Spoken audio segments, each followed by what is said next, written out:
Ok. Estamos en vivo. So, lo que digas se va a ir en internet.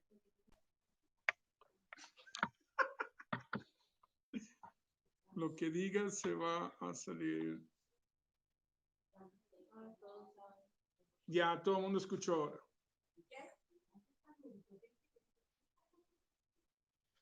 Y a ver, ¿a quién tenemos aquí? Ahí está Miss Patricia. Hola, Miss Patricia. ¿Ah? Fine. No, estoy. Estamos en vivo, pero no veo que haya nadie todavía porque estamos 10 minutos adelantados. Pero tenía que probar la cámara, cielo. Okay. We still have some time. Okay.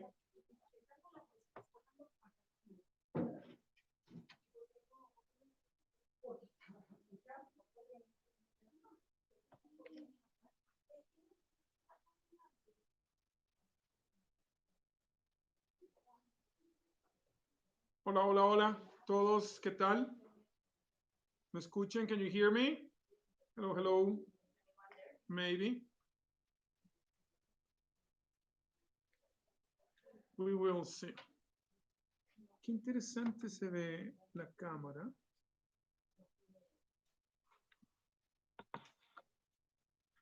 And that's Mr. Ryan. Hello, Mr. Ryan. Yeah. The whole internet. That is the whole internet can see you. All of it. It looks. Keila, dime, ¿qué tal se ve? ¿Muevo esto? Luego lo pongo más cerca, así. Ya. ¿Qué tal? Así se ve mejor. Ahí más. ¿Ahí está bien? Voy a mover estas sillas.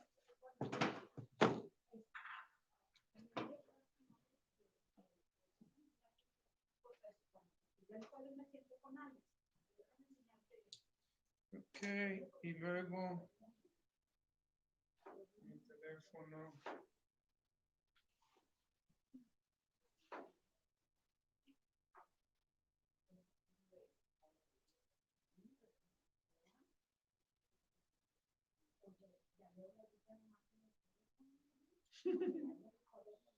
Ya se enteró todo el mundo.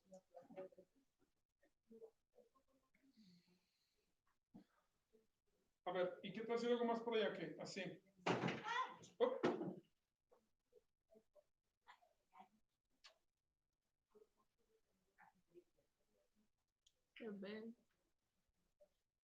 ¿Se alcanza a leer esto? ¿Diálogo por un tiempo Ya como se este? ve al revés.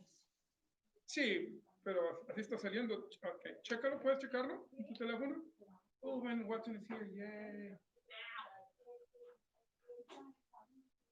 Oh, Está en tu canal, ¿no? ya. Vas a tener que prender tu Wi-Fi.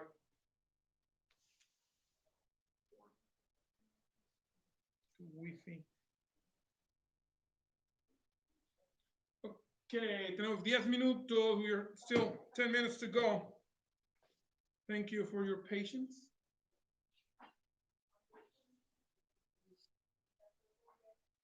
¿Cómo se ve, Keila? ¿Se ve bien? Okay. Perfecto. 10 minutos.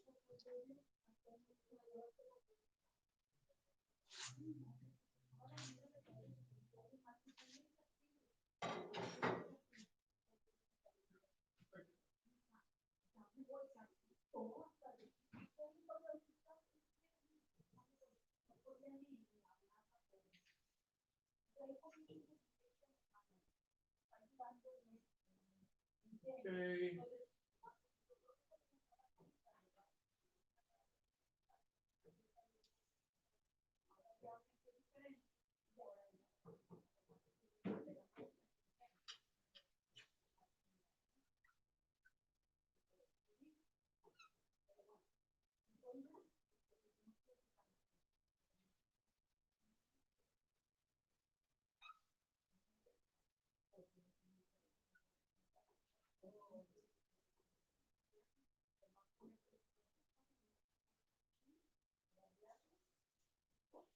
Rudy, necesito hacerte una consulta.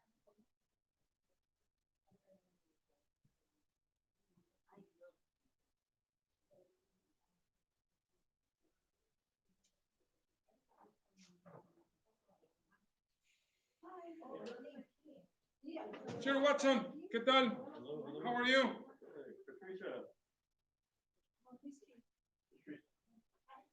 Patricia. Yes. Millie wants. She told me to pull you out. Yeah? Yeah. Of course. Okay.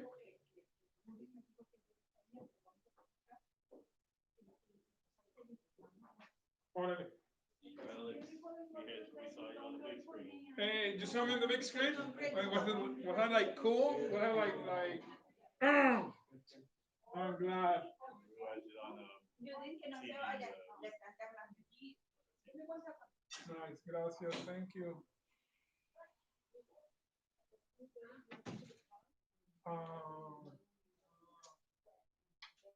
A responsibility.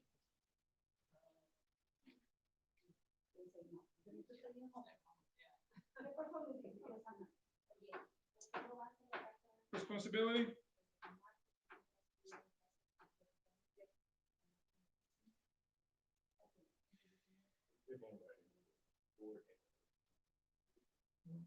Trying to make it easier. Okay. Now.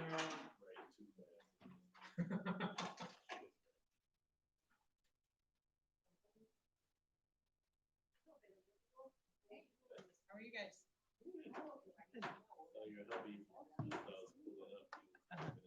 Yeah, he was going to get some coffee. It's a very important item.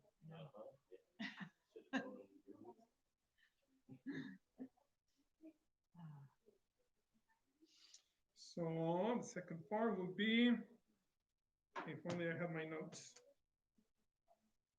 Here they are. Talking Strangers.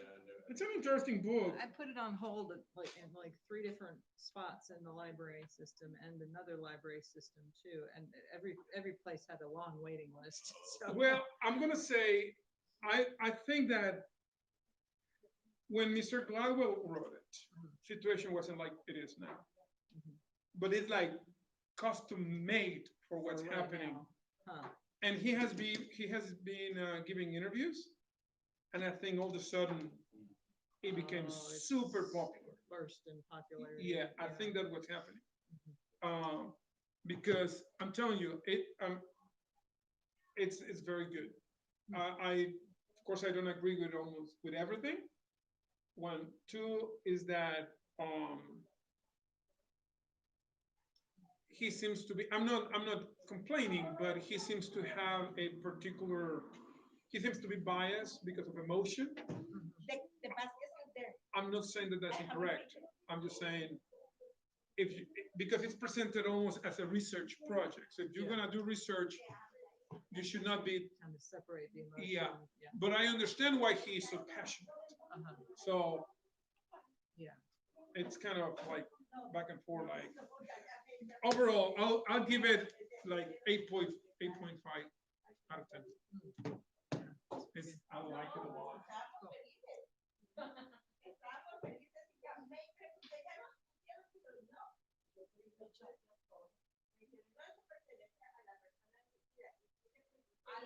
Amore. I think you should ask one of the elders to come and deliver Communion. communion to the people that is outside because I've seen the goodness there. And sometimes I don't know if they're well first. You know that we're already transmitting. I don't know if they had their elements and they took communion while we were serving. well, ask them. Yep. Why should I?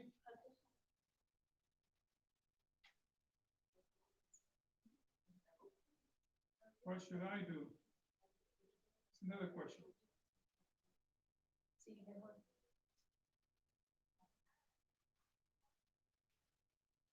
Is this emphatic enough?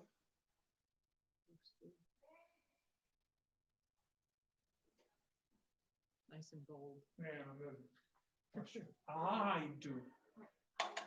Struggling, What? but I can see that eye. You can see Eyes the are eye? struggling, but you Yeah, can see. my eyes are struggling, I can see that. Why? Because of the color? No, my eyes are just struggling. That's the way your eyes are. I'm just struggling. I need to bring my other pointer, you know? This is old school. I have another one that is nicer. My tie is all crooked. That's okay. That is fine.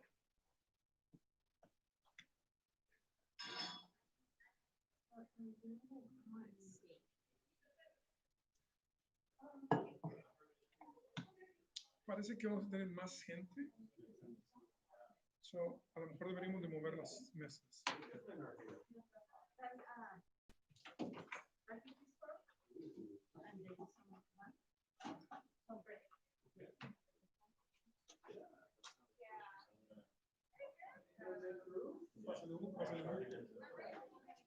Keila, ves y tráeme una actriz. ¿Necesitas que abra? We have 3 minutes. No, no es que sea para aplicar, hay otras también. Wait. Close it. And that one? Yeah, but I think it's loud. Here. And forks. There is a button forks too. Tenedores. Tenedores. Tenedores. Tonedores. Y entonces mi mamá tenía una amiga y una vez bailó con el esposo, ¿ya? Y se vino para la casa llorando y temblando. Y le contó a mi mamá. Y entonces peleé con Jorge Luis y que no sé qué, y esto y lo otro. Y entonces yo mejor me vine, cogí al niño y me vine. Y estaba allí conversando. Y termina de contarle la historia a mi mamá. Y el niño dice, y mi mamá cogió un cuchillo. What? Dice, ya, y mi mamá estaba tan brava que cogió un cuchillo.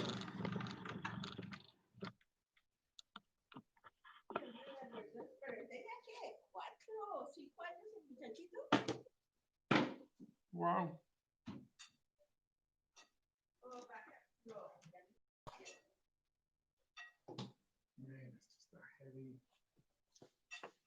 ¿Está el aire prendido aquí, preciosa? Préndelo, por favor. Prende los dos.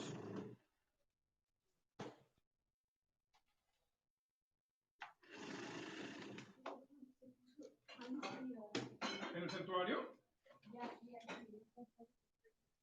I don't think so.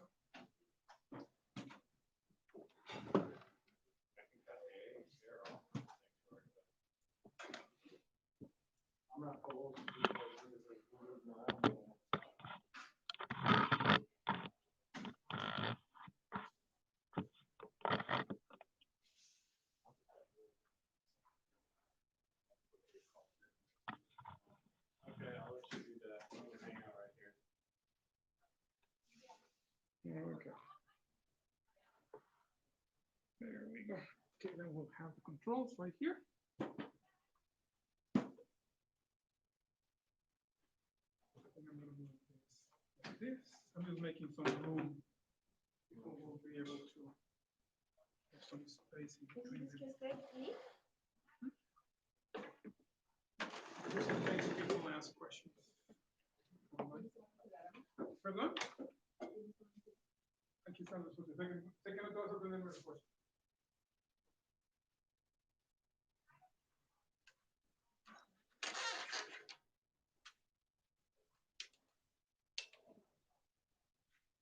You know what, then this one.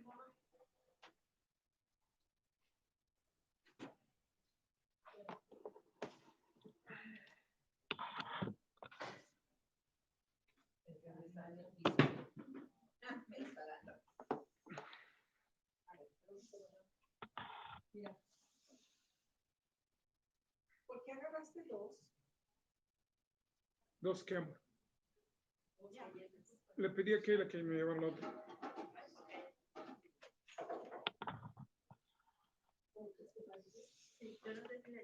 Okay. We are 1 minute late, which is okay.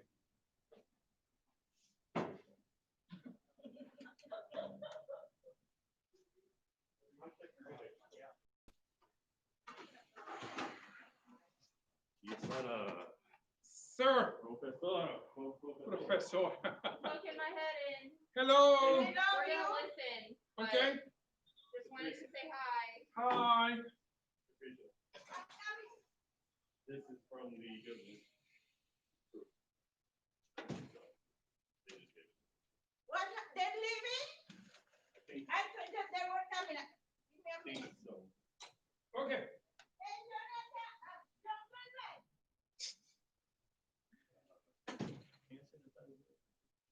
We have it over here, man.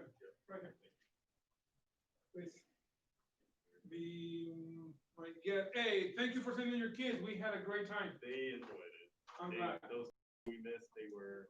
Yeah, They did yeah. not like. Hi, Ben. Hello. Where? So,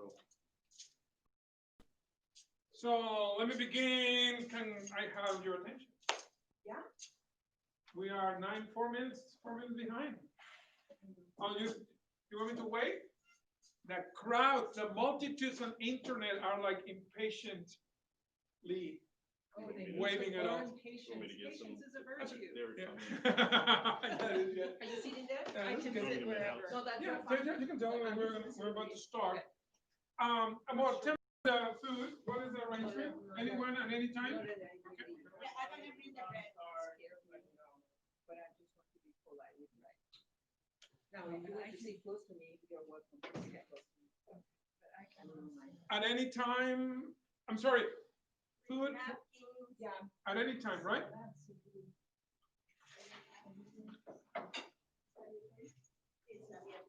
We came from the mountain, I have that t-shirt. I have that one. The one that John Goodman is using. Oh, yeah. I know the Goodmans are, I think they're big. The Goodmans are leaving? I don't know if they can see.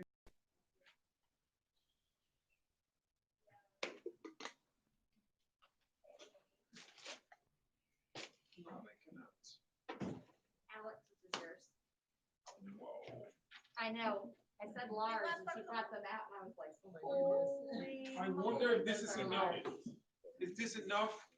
No, I think you. and then here's my. Yeah, go ahead.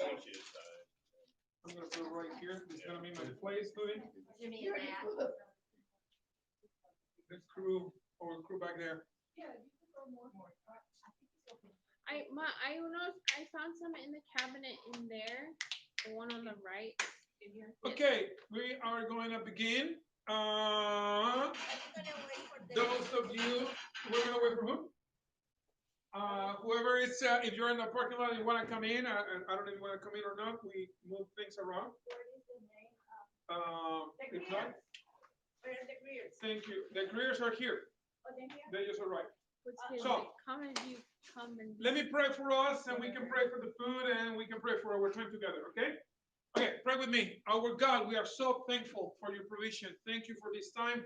Again, thank you for technology and for the meal that we're about to enjoy.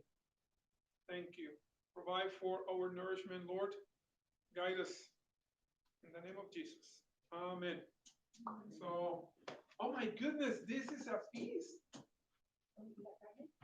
Have we ever done something simple about food? Like, have we ever done, I don't know, just something simple? Look, we have barbecue and potatoes. What is it? Sweet potatoes, onions. No, there's rice. Okay. I'm gonna start, and you can watch later my presentation in the beginning. Okay. So the purpose of our gathering is to talk about how to have a dialogue in a time like this. How can we talk to others in a way that will be productive? These are my premises. I hope that you agree with me. If you do not agree with these premises, we may have a big difference. I still want you to please listen to me. Maybe I will convince you. But this is where I'm coming from. My premise is this, that all truth, it belongs to God. That, of course, there's what we call a special revelation, which is scripture. But often, God will work through other means to give us his truth. And in this case, we're going to visit the book called Talking to Strangers. This is not a Christian book. I don't know if Mr. Gladwell is a Christian. I don't know if he's a believer. I don't know. I think he says in the book that his dad is a pastor. I think he said that. But I'm not saying that he is a believer. I don't think he makes that statement. So you may be questioning, hey, why are we going to look at a book that is not a Christian book? Well, because he has the truth. He has some truth here that we're going to talk about. So all truth is God's truth. Then these are different times. The situation that we are in, it's not like something, in a way, in a very real way, it's not like something that has happened before. In another way, something that has happened before, but still, it is a special situation that we find ourselves in. My point is that I hope we are not going to just dismiss it like, hey, this will just go away. I have to do nothing about it. So, and then the third one is that we, Christos community, we have a responsibility. That we at Christos, because of what the Lord has given us, we have a responsibility to act in a particular way. We are blessed with a church that is culturally diverse. We are diverse socially and economically and all the way that society can be diverse. We are. The biggest blessing that I think we have at Christos is that you can easily find somebody who has a different opinion than you in this church. And it means that somebody that you know, that you love, that you care for, has a different opinion. And then you can be informed with that other opinion. So, all truth is God's. These are different times. And we have a responsibility. We have, what is the word? Duty, yeah, but we have a privilege, an obligation, very good, to act, to do something about what is happening, and we must engage. So, those are my premises. You can question it at any time. Again, if you disagree, from here on, we're going to be, I guess, disagreeing more and more and more and more. But I'm going to ask you to still please listen to my presentation. What we're going to talk about today, we're going to be talking about the book, Talking to Strangers. That's going to be our first part. Our second part, we're going to talk about a framework, a theological framework to have dialogue with individuals that disagree with us or that we don't agree with them. How do we do it? Very practical. This is a practical theology class, so we're going to talk about that, and then we're going to land our airplane answering the question, what should I do? Now, I do I hope that you will answer that question. Not necessarily now, but that you will take time to answer the question. I have been blessed with time and resources to answer that question. I want to share that with you. I want to tell you what I'm planning on doing. Maybe you take it as a guide, as a clue, as an example, and then you also decide to do something. Sounds good? Sounds good? It's a good idea? It's a good plan? I'm sorry? We prayed like 9 minutes ago. Okay, let's begin. Talking to Strangers. I will recommend the book. Read it. It will, my opinion, it's not an easy reading in a way. There is a lot of studies. There's a lot of numbers. There's a lot of graphics. So it feels like a textbook. like you go to college to a sociology class, it feels like that. It has a lot of stories, which I like. That part I enjoy. And the numbers too, but Mr. Gladwell, he's a great storyteller, so at least a great writer. So that's about the book. I will recommend it. Should you buy it? I think it's kind of expensive. It's not on paperback, so, and I don't think they will ever have it in paperback. But maybe it's worth buying. The very first story, the very reason Mr. Gladwell say that he wrote the book is this. There was an incident of a police officer that stopped a driver. This is in a very small town in Texas. And the driver committed a very minor, a small infraction. So the officer goes, talks to the driver. All this is on record. They have they have the video. Talks to the driver, and it escalates. It goes crazy wrong. To the point that the officer now, I don't remember if he pulls the gun or not, but now the officer said, "You are under arrest. Get out of your car." And the driver is like, "For what?" And the officer insists, "I'm giving you a lawful order. Get out of your car. You are under arrest." He calls back for backup. It's a big mess. They arrest the person goes to jail. 2 or 3 days later, the driver commits suicide in jail. The officer is white. The driver is an African-American woman that had moved to that town just a few days before. She was working, if I remember correctly, for a Christian school. And she kills herself. She posted before moving, she was very excited about the move. She was happy. That morning, she was like, "Hey, everything is fine. Blessings, blessings." She was a believer. And she kills herself in jail. And then Mr. Max Gladwell said, because of that, I want to write this book. I want to tell this story. And then, as that good storyteller he is, he concludes with that story at the very end of the book. He comes back after telling us all these crazy stories. He comes back to this. And he basically, the book, and I'm gonna read a few quotes, and I'm gonna tell you a few points from the book. But basically, what he's saying in talking to strangers is that it's not easy. It's not easy to talk to people. He recently, like last week, he gave an interview and he said something like, "It is impossible to know a person in 10 minutes. We should stop trying.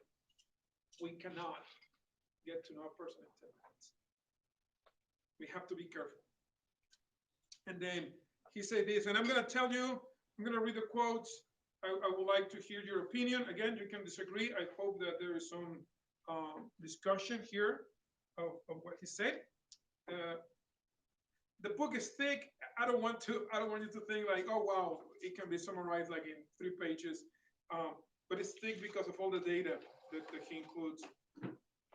So let me find the first quote, and I'm gonna read it to you. Here it is. This is, to me, this summarizes the book. This is page 280. The first set of mistakes we make with strangers, the default to truth and the illusion of transparency, has to do with our inability to make sense of the stranger as an individual. But on top of those errors, we add another, which pushes our problem with strangers into crisis. We do not understand the importance of the context is with italics, of the context in which the stranger is operating. So this is the summary of the book, really. He said, we have two problems. First problem, when we are talking to strangers, our default is what he say, to the truth. If you tell me something, and if I don't know you, most likely I will believe it. They have study after study after study that proves that.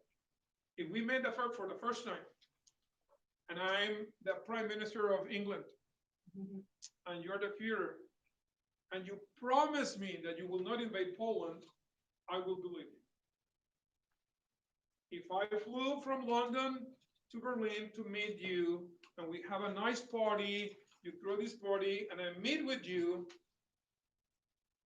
and I say, Führer, are you planning on invading Poland? Are you planning? No, I'm not. Cool. Will you put it in writing? Sure.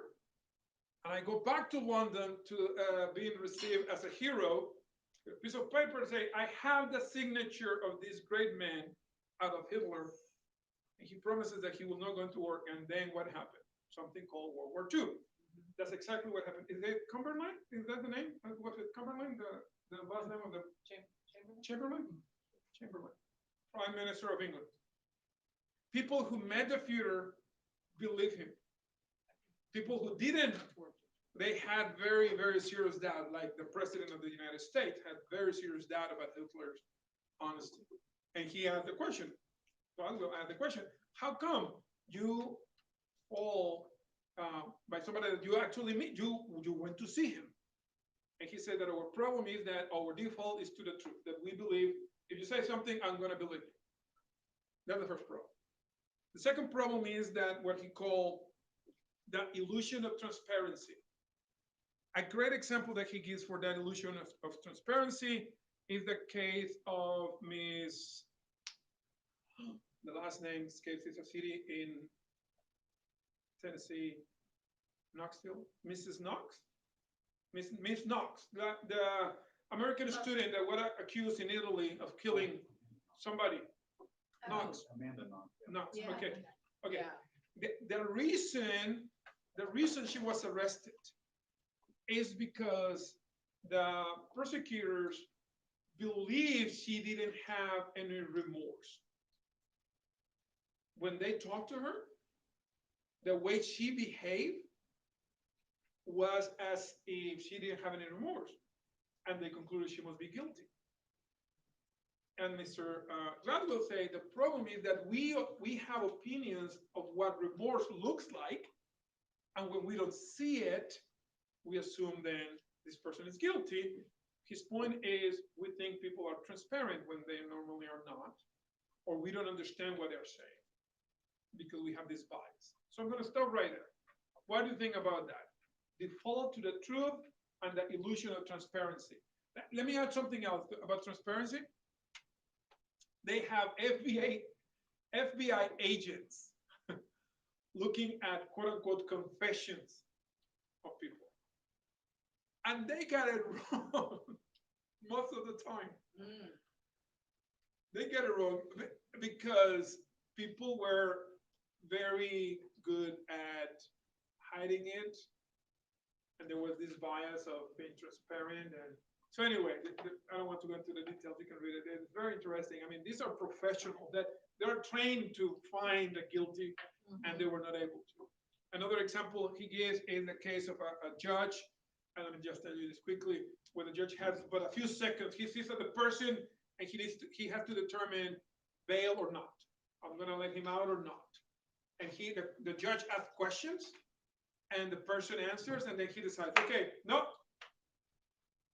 you're not going to have bail. You go stay in the county jail until court, or yeah, you pay some money and you get out. And then they have a computer program, artificial intelligence software that makes the decisions, and the computer had a higher rate of success than the judge. Wow. And the computer was fed with only data. The computer was not able to see the face of the person and neither hear the arguments. And the computer was more successful in terms of people paying bail and then coming back to their court day than people jumping or skipping the day. So, default to truth, illusion of transparency. What do you think? Was the author saying, with the default to truth point, is he saying that that's a fault of mankind, or is it? It's above average that we think the other person is telling the truth. Is that a good thing or a bad thing? Is he? He presents cases on both sides. That's a good point, and I'm going to come back to that. So whatever you are saying, I'm going to believe it. I'll wait for that. That's a good point. Somebody else. Just what I think of that just popped in my head. I was had no experience with this, but you hear about all those people who are using those dating apps, and then they go in and then they harm the person or feed from them or something like that. Yeah. And yet they're supposed to have been screened or whatever they do. I don't know, but that's just something that I think about. Whereas there's a trust in that, Very that you're good. going to be going out with this person blindly, and this person is going to treat you well, and then they don't. Very good. Anyone else? What do you think? Uh-huh. Is it? I mean, that makes sense. Like, there's a lot of studies that show that people have a very good, like people think of themselves very highly. That's true. And, you know, if like your only point of reference for what someone else is thinking is what you're thinking, right? Like you can only, like other people could have completely different thought processes, but you only know yours. And if you have an opinion of yourself that's like, well, I wouldn't, you know, screw someone over, then you're going to think that the other person is like, that's your only point of reference that you like, you know, for certain. Okay. And do we have any opinion against it or not against it? But like, you know, I don't know if that's true, that we have a default to the truth or to believe the person.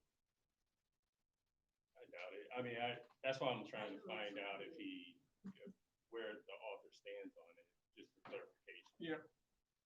Is he saying, well, I guess he's saying that it is true. What he's saying is that it is dangerous to assume that the other person is telling us the truth.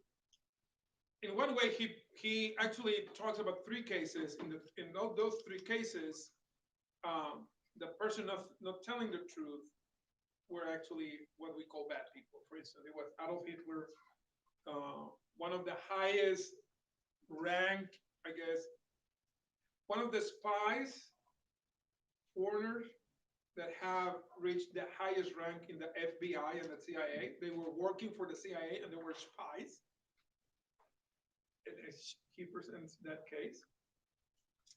And then the cases of people coming to the judge and the judge believing them because of what they say. So I won't say that bad people, but his principle applies to either way. Like if you say, for instance, if you say that, if anyone say that you're gonna hurt me,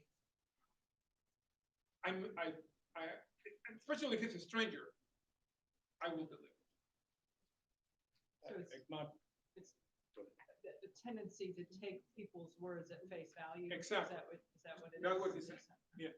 So like, somebody says something and you just assume that that's what they mean and that's what they're gonna do. Yeah, that's what he's saying. Is that? That can go either way. That can go, Yeah. if you say, hey, I'm not gonna do it, and I believe you, but if you say, I'm gonna do it, I will also believe you.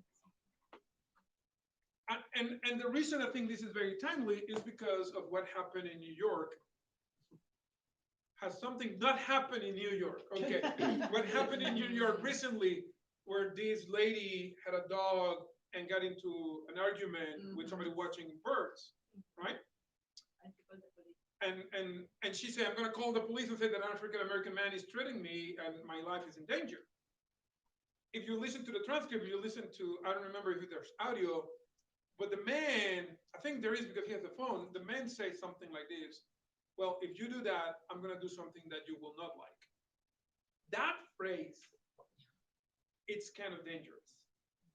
And we will look at, because she believes that but what is that you're gonna do that I don't like?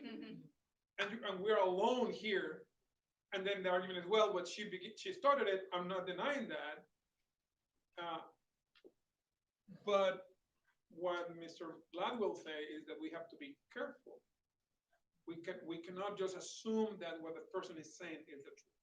So be skeptical Be of what people are saying. Yes. Which, but that's my pushback, honestly, because I think When I gonna learn that, I always trust everyone. Well, Anything one they day, say. hopefully, yes.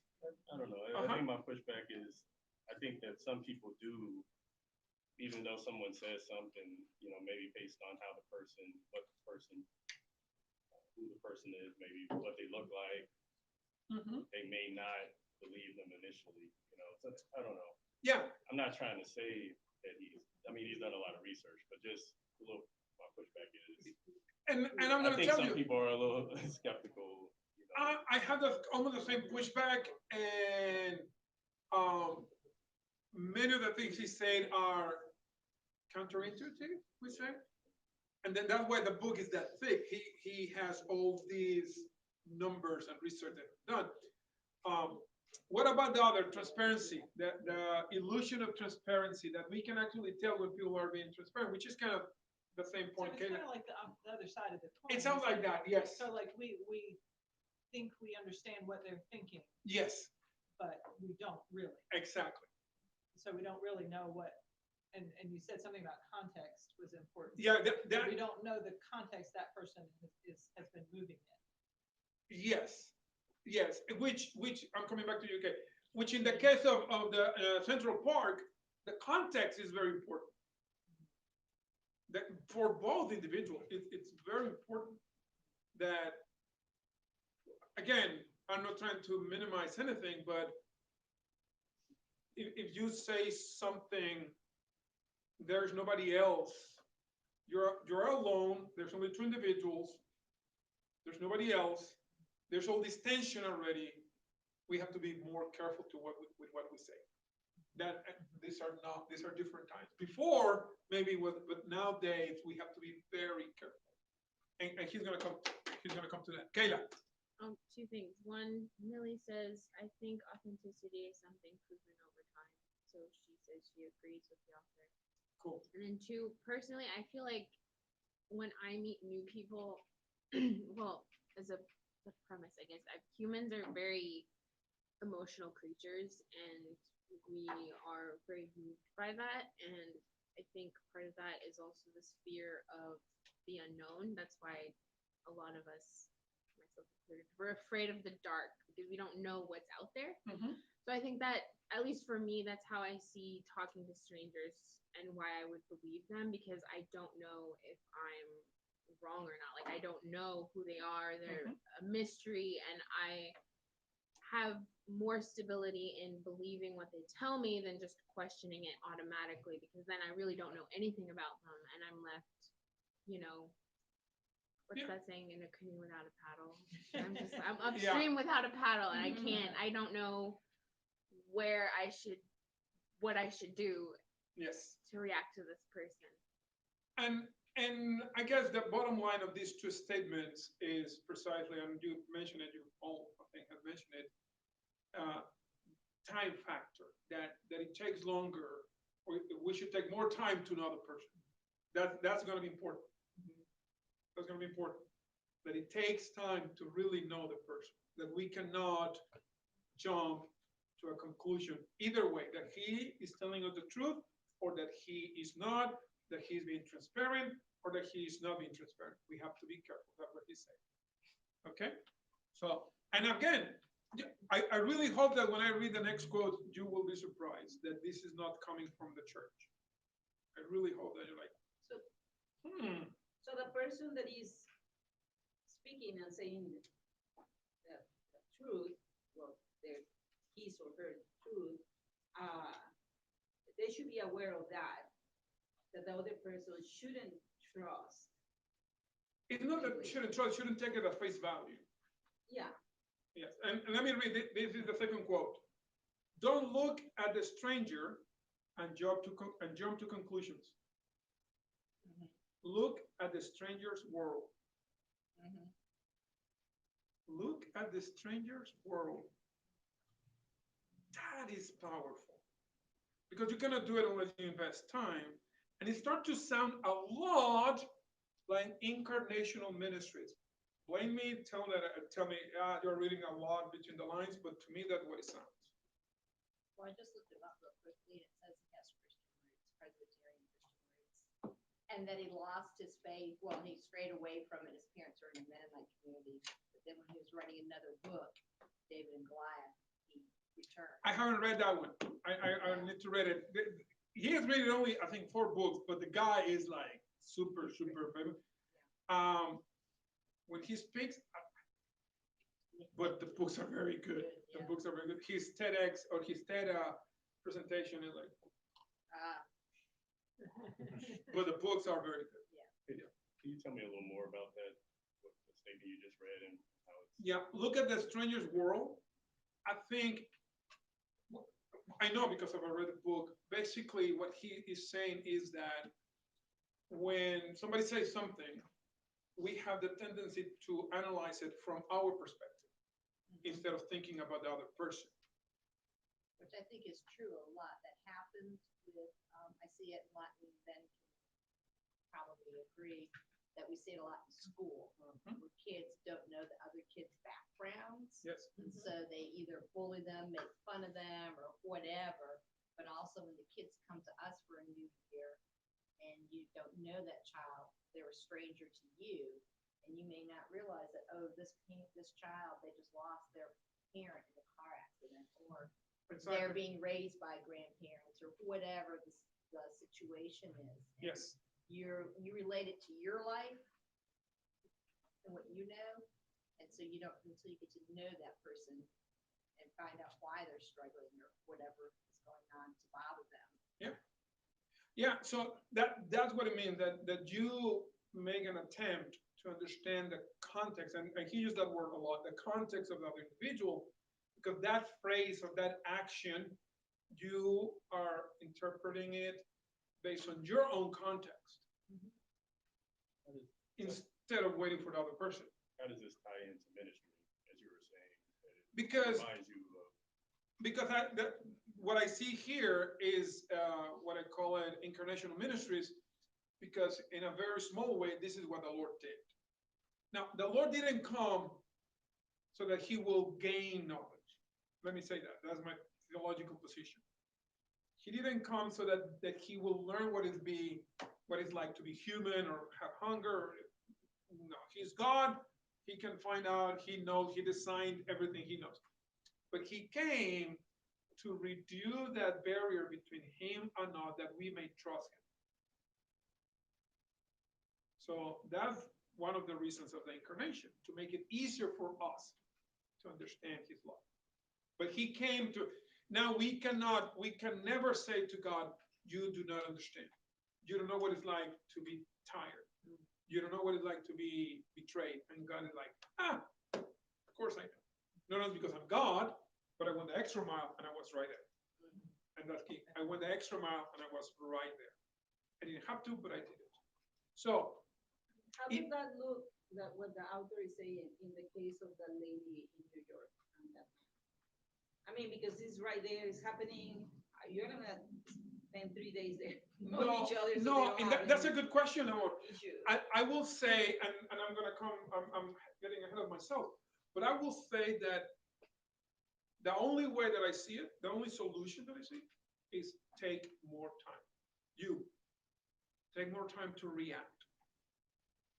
Just slow your answer 3 more seconds, 6 more seconds. Just wait.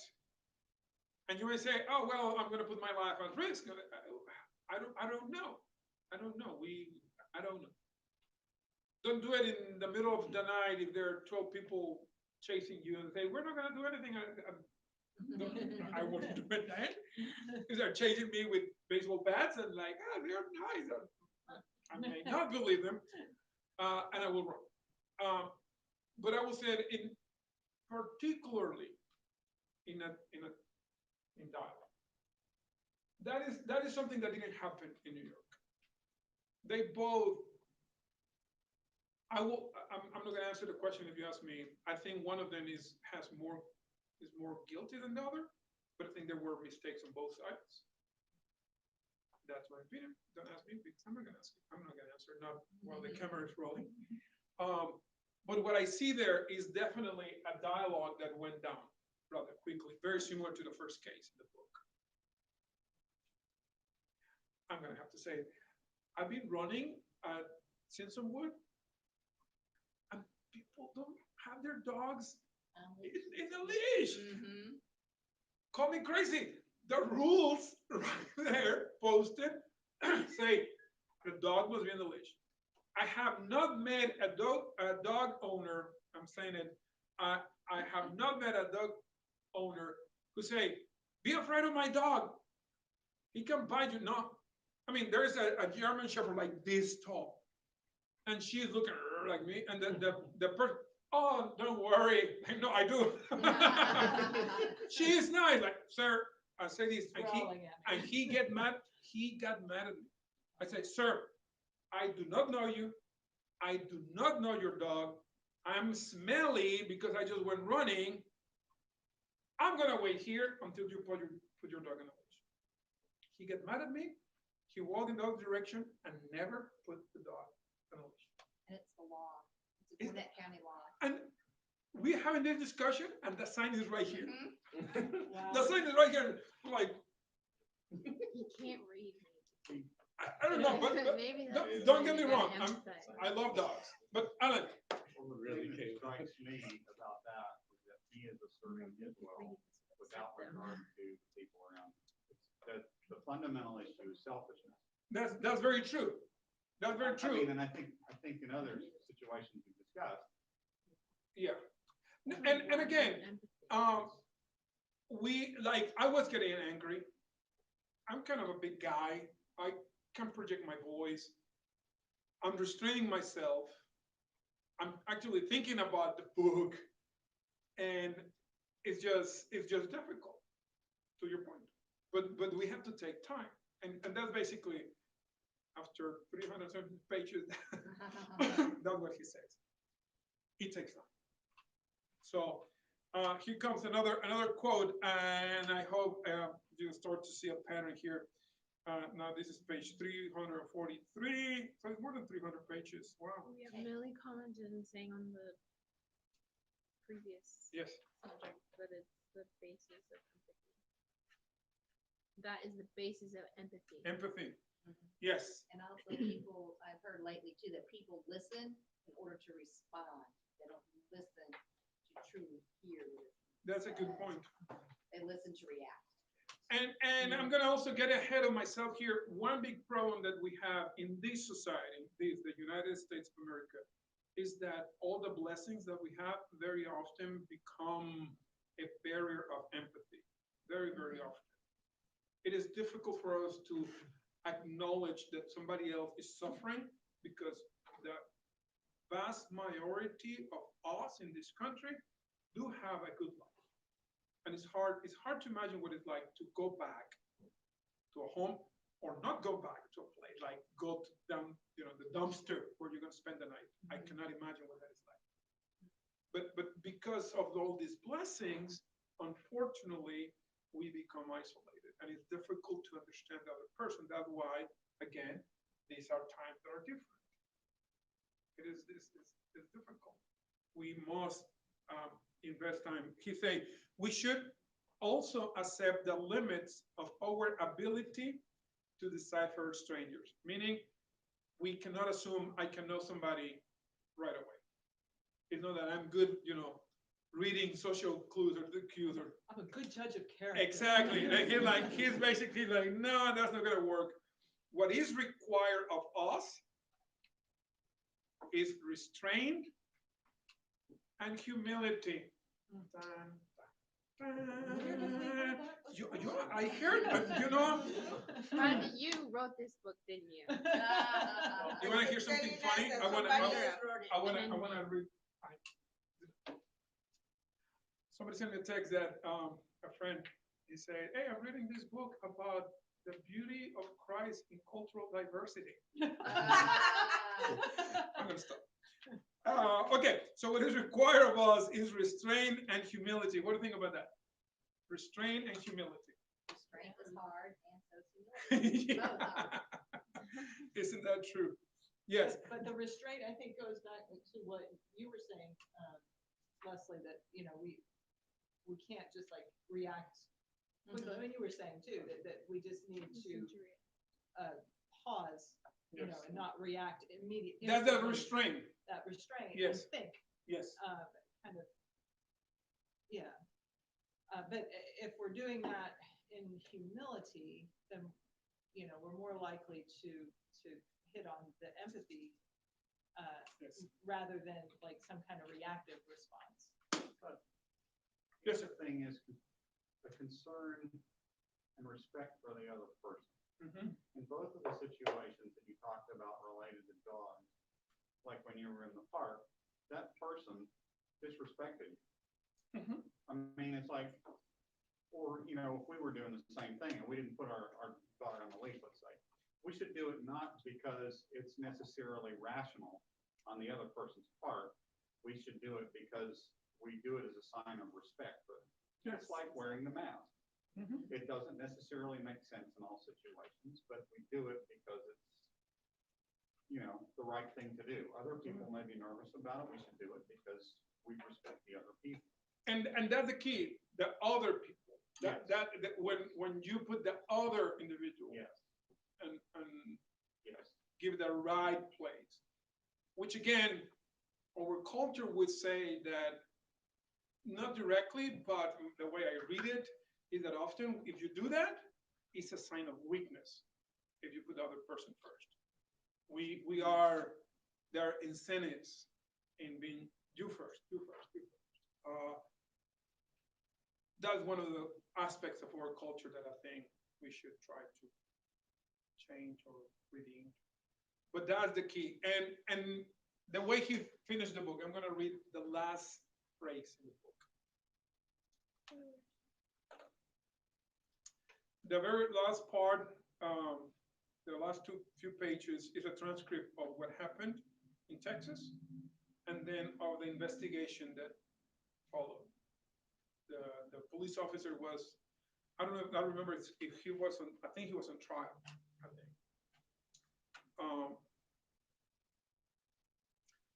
He did everything by the book. He did everything by the book. There was no charges against him.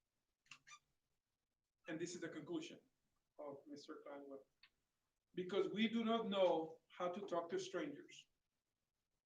What do we do when things go awry? Is that awry?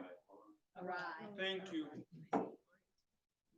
What do we do when things go very bad with strangers? All right.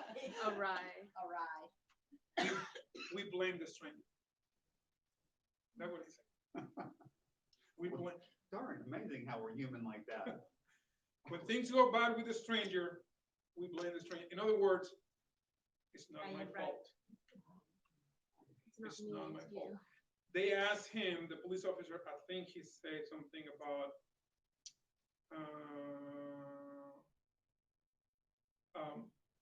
he being at risk, the officer. And I think he said that he felt that, yeah, maybe something could have happened. And that's why he pulled the gun. And again, if you look at it, the officer didn't do anything wrong, according to, I'm gonna put it here back, according to the training he received and everything. The sad thing for me is that a person died. The same thing that happened with this guy Brooks that the officer killed. Here in Atlanta? The same thing. You mean that he did everything by the book? Yes. The officer did everything that he was supposed to do. Yes. Yeah. My only disagreement with that statement is shooting somebody who's fleeing, shooting somebody in the back is not part of the rules. In any police department. But you are right that if you ask him, and I think that's part of the discussion, and that he did almost everything, and that's the problem. My challenge for us is that doing everything by the book, which is a beautiful phrase, right? Because I want to believe that it originated because people were doing things by the book, by the good book. I want to think that. But now it means follow the rules. if we use that, I hope that we do things not only by the book, but better. That's my point. That society will tell us, oh, that's okay, that's correct, you're supposed to hate them. Yes. You're supposed to say that about them because they're different. And that we don't take that like, whoa, no, that's not our sin. Even if we are allowed to charge interest if we lend money, like the sermon, right? That we don't do that. I'm not saying that you should not, I mean, I don't know what you do with your money, but that's just an illustration that if the laws say that I can cut these branches from my neighbor's tree because they came over my property, let me go talk to my neighbor first before I cut it. Exactly. Well, it's in your best interest to do that. Yeah, You but pick your neighbor off, you got a fight with your neighbor, that's gonna make your life miserable. Ex- Who wins in that? exactly. Peace with your neighbor is valuable. You have to, and you hey, just be careful. Will the law be on my side if I cut him? Of course, but that is not the point. So overall, what do you think? Yes, Señor Watson. I apologize, I have a lot of questions. Please, no. That's what we are here for. What, and I need to read the book, like, what do you mean by doing things, not doing things necessarily by the book, but doing things better? What is by the book and what is the better way of doing things? That's a great Another question. book. That's a great question. For instance, instead of me subscribing to something that the law of the land allows me to do, I will subscribe myself to what the Bible says. For instance, I insist that the law of the land culture will tell me that it's okay to dislike somebody else. There are circumstances where it's okay for you to dislike somebody. And I will say, no, I'm allowed to, but no, I'm not going to do that. I'm going to subscribe to this other law that say that I should love my enemies, for instance. See?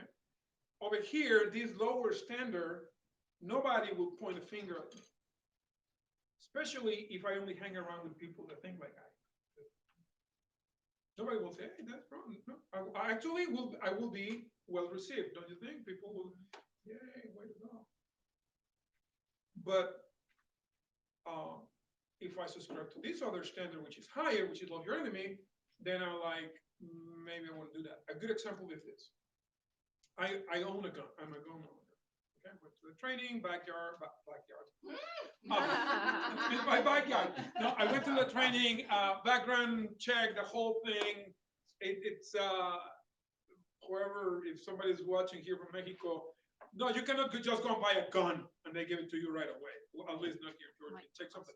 I guess you can do it anyway, but it's not as easy. At least it wasn't for me. So I went and got a gun, got trained, right? Honestly, I thought about getting a concealed carrier. Concealed weapons permit. Yeah, I thought about it. I wanted to, I love that expression. Pack some heat. Is that what it's saying? Yeah. You know? Real Mexican. Well, no, Mexicans cannot do that. Yeah. That's the thing. They cannot. Texans. Yeah, like a Texan. No, like. Okay. And I thought about it. Hey, I'm gonna do it. Talk to some people. I'm gonna get another gun. I got a little holster like that thing. And would I exercise my right to bear arms in public? No, not today, man. I'm sorry. I'm not sorry. I'm not sorry. Sorry, did I say sorry? Why would I deny myself that right? Because it's not contributing to the dialogue. It's not. It's simple. It's as simple as that. For me, I'm not saying that you have to do it. I'm telling you, that's a way for me to subscribe to a higher standard. I'm gonna not use that exercise. I'm not gonna exercise that right that I have according to the law, so that we may have an opportunity to talk. Because I have the impression that if I sit at a table with somebody who has a different opinion than I, and I'm carrying a gun, that may be distracting. I don't know. I'm just thinking that Just a that little. person may be nervous around me. But that goes back to the issue of you're respecting the wishes of those whose consciences may not be as strong as yours in that particular area. Exactly. I mean, and Paul talks about that. Now we're gonna say, okay, how far is too far, Alex? What are you gonna do next? Of course, there are limits. Absolutely, there are limits. Limits set by God Himself. Again, you subscribe to this understanding. Of course, there are limits. Yes, yes. And I will say this: there are laws on the books right now that are in sync with this higher standard. They are, definitely are. There are some that are in alignment, others are not. So let's use always the higher standard. That's my position. Make sense? Don't hate me because I'm not carrying Does the that- gun. Well, that's As long as the higher standard is biblical, right? exactly that's every time I say I understand there is The problem I have is someone will read this and think that our biblical standards are the book and that they need to achieve to a higher standard, which is in many cases their own personal belief, feelings about something, or their own personal, right? yes, yeah, and that's where you get I think there needs to be, as a teacher, I'm sorry, I have expectations in my class. You know what I mean? And that is the standard. Yeah. So I think I gotta find out a little more about this because it just seems like let's make it as subjective as we can. I mean, it kind of punches holes and I don't know. This is not. Is it pointing to scripture at all? I mean, I don't know. I mean, yeah, that's a good question, and that's what I say. Skeptical too That's about what I put it, yeah, you know, that's what I put it right here. Of course, this everything. is not the Bible, but to me, look, I'm gonna be. I always try to be honest with you guys. Very often, I'm afraid of exercising my gifts because I think they are not up to par. Right? Very, very often, I think that like I don't know if I should do that because it's not. I'm not gonna get the result that I want, that God deserves, and I have all these ideas, right? Like, no, I'm not gonna do it. And then here comes somebody who may not have a gift as developed as I am, and he is out there. He is doing it. He's like, dude, I wish I was like you. And so that attitude put me to shame because I should be as valiant, as outgoing, as adventurous, as risky as this, as my brother, who had not received all the training that I have, and yet look at what he's doing, right? That happens to me often. This book, if nothing else, I see this book as a wake-up call for the church. Because here we have somebody who was influenced by scripture, but he is not claiming to be a Christian. And he's telling us this. Now, here we are with that truth. What are we going to do? I think we should do a better job. He's doing a great job, but I think we should be doing a better job because we have this, which is better. So that's the way, if nothing else from this book, what I got is a poke on the ribs. Like, hey, dude, what are you going to do? Hey, what are you going to do? Hey, what are you going to do? And people are asking these questions. Now, more than ever, remember, these are different times. Now, more than ever, people are like, okay, church, what's up? What's up? You guys, come on. We thought you had something to say. We thought you wanted to say something. No, my answer is let's not just say it, let's do it. So this is just a reference, and I'm encouraged by how many things are in common. You know, particularly So what he said, where you're seeing a lot of what he says dovetailing with scripture. What's the word? I can't even. Writing the coattails. Well, that's a good one. That's what I was thinking, but it's just fitting well with scripture. it does. Yeah. it comes short Mhm. because he, with all due respect, he never really points to the solution. He, that, Well, and he's writing for a secular audience. as well. absolutely. And that's gonna make the big difference. The question is, how much can men really do? And we have people who say, yeah, men can change everything. And then we have some who say, actually, men is corrupted. We better be careful. Men cannot really do everything. And he's not pointing to one, but he tends to go in this direction that we can fix the problem. Now we believe that no. There's one who can, and actually there's one who already did fix the problem. So that's what That we have a responsibility to work with him exactly. and trying to make things better where we are. Yes. So let me jump to the framework. Dun, dun, dun. For those of us who love theology, here we come. How do we have a dialogue? Which, by the way, of course, is in Spanish. I didn't know you could spell it differently. Dialogue in English. UE at the end. Yeah. You know that long form. I got all confused. Another country. Wait, you don't write it with a U E at the end? I first without, and then with it, and I just leave it like that. I No, check. I've always written it with a UE.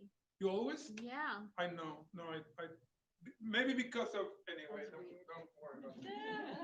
I was represent from computer, from software design. I don't know if No, dialogue. you don't write. Yeah. You don't write it with UE.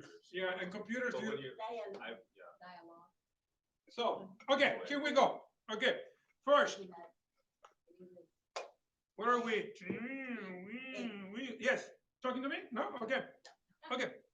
So this is what I'm gonna do. I'm gonna draw a little, it's supposed to be like an infographic. And we're gonna read it from the bottom to the top, okay? So here at the very bottom, we have the foundation of how we're gonna have a dialogue. And as you can imagine,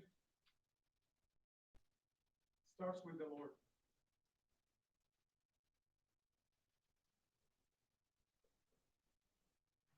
Okay, if we are gonna have a conversation, is this, can we see this on the Yeah. screen? I'm gonna bother you this. If we're gonna have a dialogue, a good dialogue with somebody else, we must start with the person and the work of the triune God of the universe. What does that mean?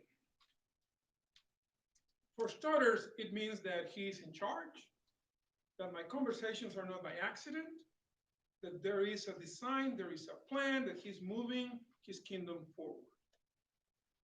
Is that big of a deal? As what is the C.S. Lewis said, you will never meet somebody who is boring, because every single person has an eternal soul.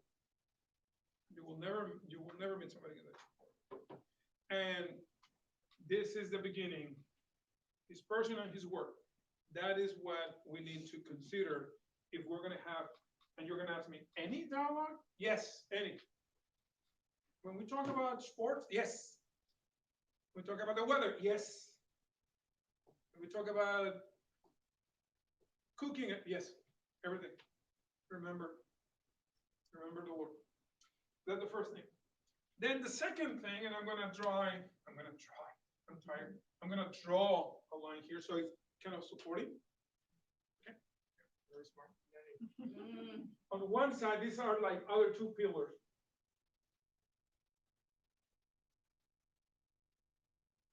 On one side, we're gonna remember our anthropology. What is man?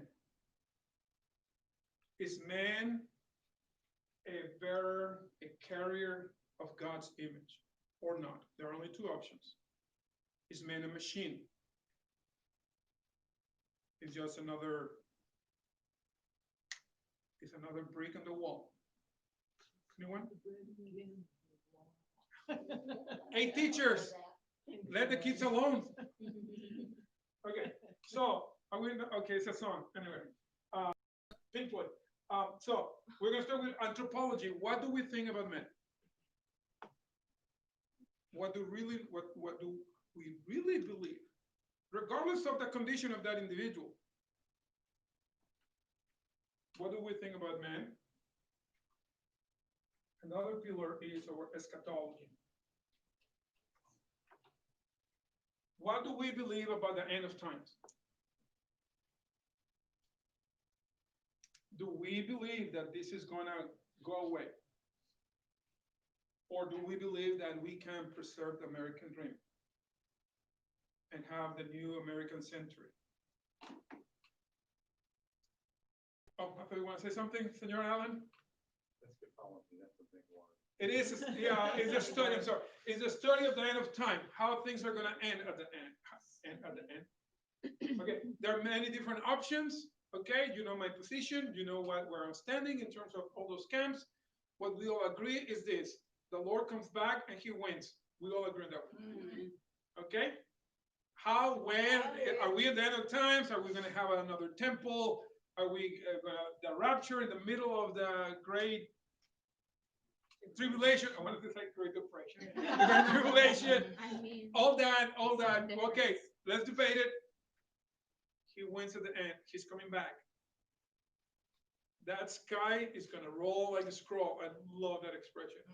Because then we're going to see what's behind. Like, oh, that's the way it works. And he's coming back in a horse and he's saying, hey, this and the name pride and the mouth, the soul is going to happen. So, my point is this: does it matter, my discussion with my fellow human being? Does it matter that I win this discussion if everything is going to end and he wins the Lord? Does it matter or not? What is it? So it gives it the right perspective, like the sermon was talking to us about. The right context and the right perspective. So, and this is on top, this is the very foundation, and then we have these two pillars. Make sense so far? Good. And for the next, I need you to go to James chapter 1, please. We're going to go to James chapter 1, verse 19. Anyone can read it, please. 19. James 1:19.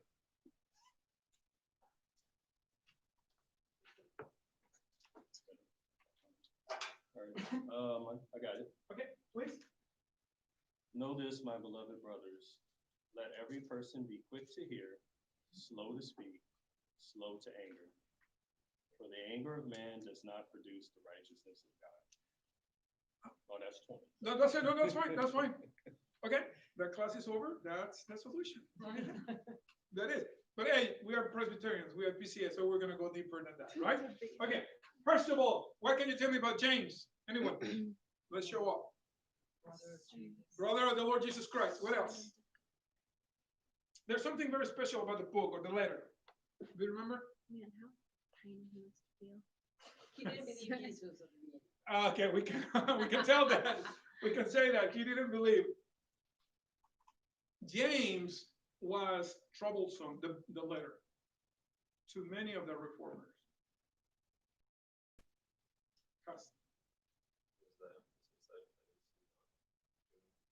The emphasis that he placed on works, Yeah. on good works. It may be apocryphal, but I think I read somewhere, I may be mistaken, that even Martin Luther was a proponent of removing the letter from the Bible, from the canon. Because it feels very uncomfortable for us theologians to say by faith alone. It looks like something that he would do. Martin Luther? Yeah. Yeah, he was like that. Anyway. Let's just take it out. We don't like it. It's Yeah, fine. we don't like it. We don't need that anyway. Did I ever told you how a member of my team was debugging software? So he will compile the program and all these errors will come, many different lines. And the first time it will be like 40 errors, and the next time none. I'm like, whoa, what is it? I just delete the lines. Yes. I'm saying that, yes. I just delete the lines and there's no errors. I don't want to run this piece of software. I don't know what it's going to do. So we don't like it, we just remove it from the Bible, right? So James had that emphasis on work or works or doing. Interesting because it comes from the brother of the Lord Jesus Christ himself, or half brother, if we want to be technical. Very good. So here's what we're gonna do. What is the first phrase, Ben? Be slow. Slow. Let every person be quick to hear. Let's go with that. Quick. Quick to hear. Now, of course, you know that this is a translation, right? And we need to know, okay, what does it mean? Quick. What does it mean to hear? Right? It's good. Quick. It means that you are ready for it. That in a very short notice you will act. That you have a purpose. That's the intention of the word. It comes to mind the Minutemen. Remember the Minutemen? Yeah, just Okay. I learned about the Minutemen. I learned about the term before I knew about the historical context of the men ready in any moment to defend the nation. I learned that in Mexico because you may know or not, there are some missiles called Minutemen, right? That we could use at any moment to destroy our enemies with our nuclear weapons. And you knew that.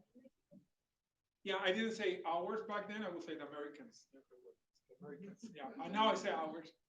Okay. So, Minutemen, they were ready.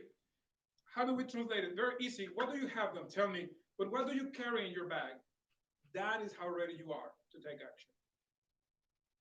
Okay. What do I carry in my bag? You will find my Bible, a notebook, a book of prayer, and the latest edition of Modern Reformation. I'm not showing off, I'm just telling you what it is. Okay? What would you do if you have all of a sudden 10 minutes free? You have nothing to do. You have 10 minutes. You're waiting for an appointment. You just have 10 minutes. What would you do? Don't tell me. That's how ready you are. That's quick. Right? you have 10 minutes to do what? Anything. To do anything? To wait. Now you're waiting, you have here, I'm gonna be here stuck for 10 minutes. What can I do? Text my friend. Okay, so if you, Yeah, that is how, that you are quick to text your friend. Make sense? Yeah. How ready and expectation you are to take action. There is a purpose. Check Facebook. Check Facebook, of course. Play a video game, of course. Right? That's how quick you are. So that is what James is saying. You should be like ready. Like, oh, I have this chance to listen. I'm gonna listen. Yeah, that's what he's saying. Now, to hear, oh my goodness. Interesting word. This is not quick to hear, to argue. That's not the meaning of that word. Not quick to hear just to, I'm waiting for my opportunity to debate, to have, no. This word is used in the Greek to describe your attitude when you're in a class like right now. To learn, as if listening to a teacher. But what if the other person is from another socioeconomic place than I? What if he's a child? What if he's an illegal immigrant? What if he's a Republican or she's a Democrat? What?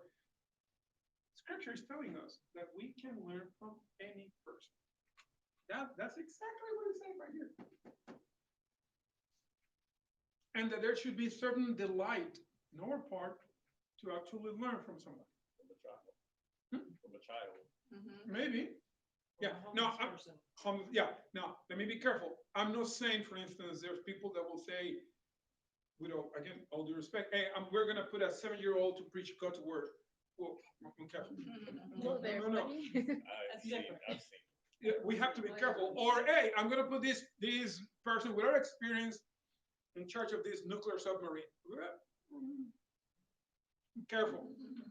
But that's not what he's saying either. No, exactly. But so I don't want to go in that direction. It's saying that in our daily life, interaction with another human being is within God's plan.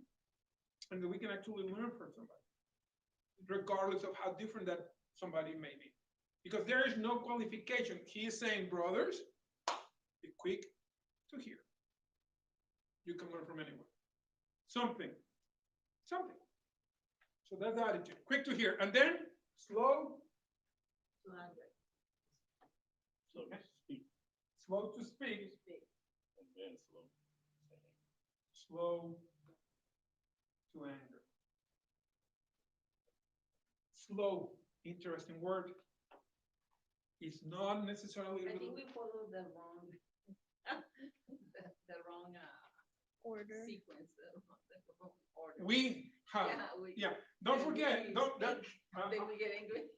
Okay, I listen. Anger first, and then Maybe I will listen. This is the way we're going. so mad Okay. to say something. Exactly, yeah. This is the way we're going. Ese es Okay?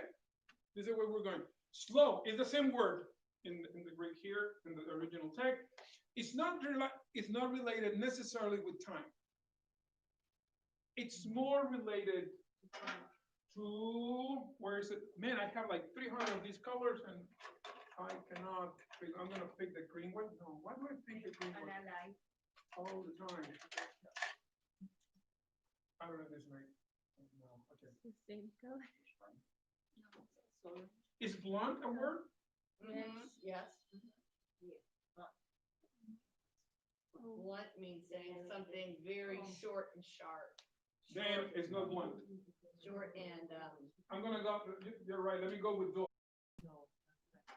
What is dull? D-U-L-L. Boring. Boring. What else? Kind of slow to understand or Comprehend. yeah. Tell me something. I'm just gonna jump into it. Not exciting. An edge. Not pointed. No, yes. Make your speak dull. Don't make it aggressive. Don't make it sharp. Don't make it cutting. That's what he's saying. That if you take your time, you can phrase things in a way that are not going to inflame the discussion. That's what he's saying. That's the word here. Now, it's very interesting because these two words, anger and speak, they're very interesting because in other passages, in other places in the scripture, those two words are used to describe God's action. And I like that. Because what I'm reading here is that James is telling me, Alex, you not God. You're not. This anger is actually wrath, like super, super angry, condemning somebody to hell for all eternity. And he said, no. James is saying, don't do that. Take your time to make your argument or your anger not sharp, not point, not aggressive. Take your time to do it. So these are great principles. I hope that you agree that this is great. This is how we should actually interact with others. If we start from the beginning, if we start from his person, we remember our anthropology and our eschatology, then we can do this. Now, is this easy? No, it's not easy. Absolutely not. So, the last part of my diagram, and for that I'm going to have to raise here this part. What is going to fuel this? What is, this is like the foundation.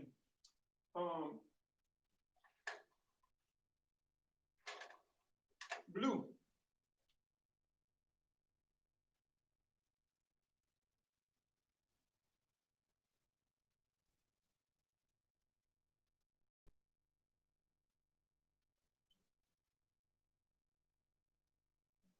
Who I am and what I have should move this.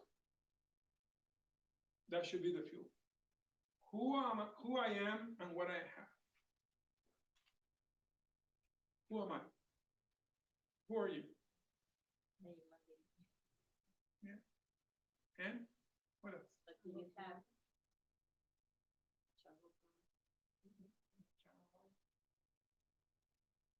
I belong to Christ. I have been adopted. My place in heaven is secure. Crazy thing? Co-heir with Christ. I have no idea what that means. How is gonna look like? But that is what the Bible says. I don't need to win an argument. I don't need to prove myself right. I don't need to prove myself or prove my party line correct. If I lose an argument, but God is exalted, I will be okay. You're losing nothing. You're really losing nothing. Who I am and what I have in Christ. For this, I'm going to ask you to go to Philippians chapter 2, please. We're almost done.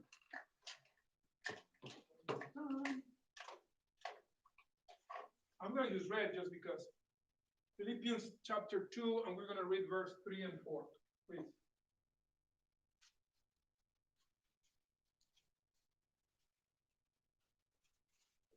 Anyone?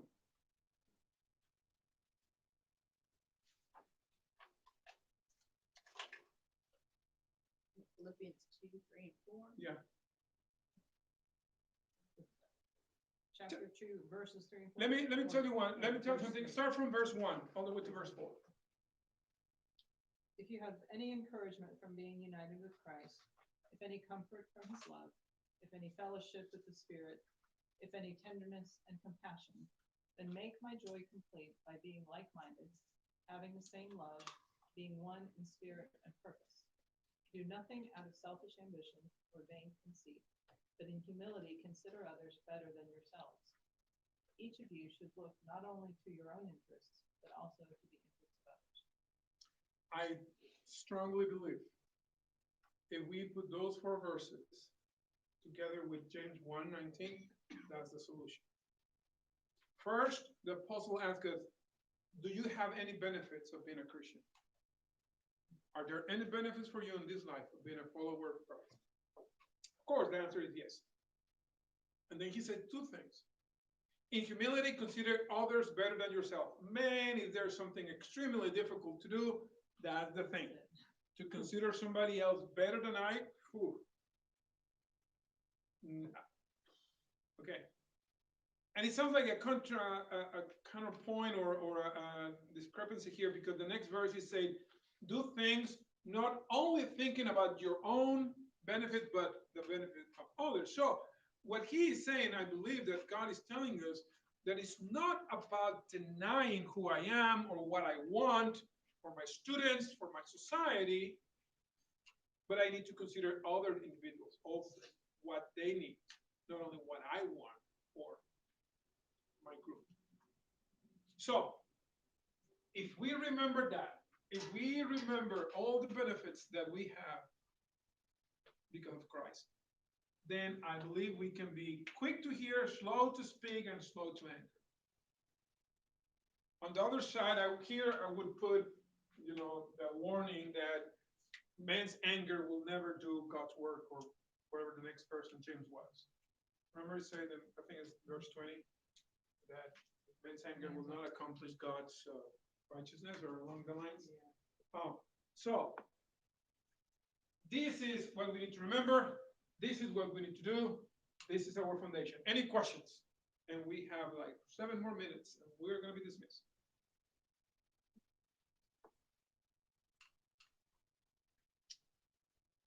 Make sense? Kind of. Where does the